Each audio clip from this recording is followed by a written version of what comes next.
In the fantasy role-playing game of Conquest Earth, the term Sleight refers to a minor spell that is picked up by a magic, magic, or magic practitioner in their journey. These include a broad array of minor incantations and subtle signs that craft subtle diversities in their environment per their will, without causing significant disruptions. However, they are not entirely futile. Far from it. A low-ranking water elementalist once amassed a considerable amount of gold truths by specializing in water sleights. Upside pyramid of water into hand, colored water dragons with steam and icicles, ocean storms contained within a bottle, juggling droplets of different colored water, ice and steam, ice sculpture, animated replication of surrounding area in well-shaded, multi-hued 3D water, aerial battles between animated ice aircraft. It should be noted that most of that gold was utilized on ammo.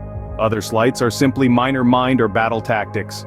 Many mundane things are classified as sleight spells. Aspects such as instinctive low-level hypnotism and photographic memory can be accomplished using certain arcane and occult procedures and/or natural artificial supplements, whether they be plant, adulterated plant, native plant, animal, altered animal, mineral, fungal, or a combination.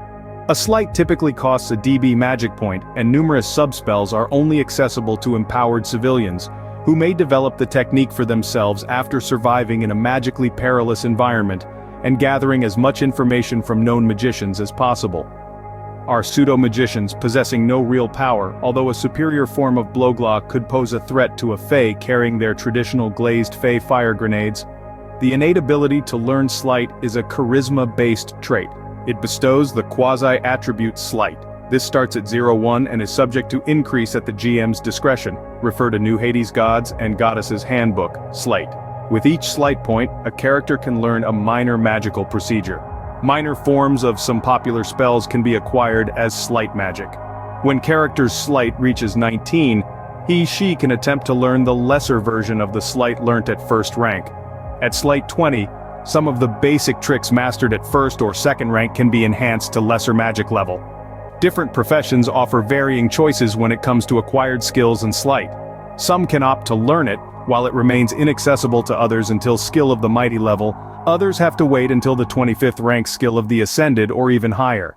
Some may never learn them under any circumstance unless the adventure or campaign plot necessitates it. Rule alterations are always at the GM's discretion, with valued and considered advice from players leading to harmonious roleplay and interaction. Just don't give too much of the story away. Sleight can cost as little as D, 0-1 on D 100 =1, 2, 100 =0, D2, 1, 2 on D3 =0, 3 =1, DH, 1 =0, 2, 4 =1, D, euphemism for sequence of 1s, or as much as D, 1, 7 on D8 =1, 8 =1, based on the profession and nature of the occult method being employed. Other fractional dice D, 1, 8 on D9 =0, 9 =1, D, 1, 7 on D8 =0, 8 =1, D, 1, 6 on D7 =0, 7 =1, D, 1, 5 on D6 =0, 6 =1, D, 1, 4 on D5 =0, 5 =1, D1, 3 on D4 =0, 4 =1. Voiceover. Now let's visualize the sleights discussed earlier in a different context. Imagine them not merely as mathematical manipulations but as cantrips. Simple magical spells known to even the most novice of wizards in many fantasy settings. Just as a cantrip could light a candle or levitate a feather, these sleights or fractional dice manipulations can create small but noticeable effects. They are the sparks that can ignite the imagination of a crowd, the sleight of hand that can impress a young nephew at a family gathering, or the strategic move that can turn the tide in a dice game. But what happens when a third of the population can harness these sleights? The implications are far-reaching and incredibly fascinating. For the aspiring trickster, this means a whole new repertoire of tricks to wow crowds and gain popularity.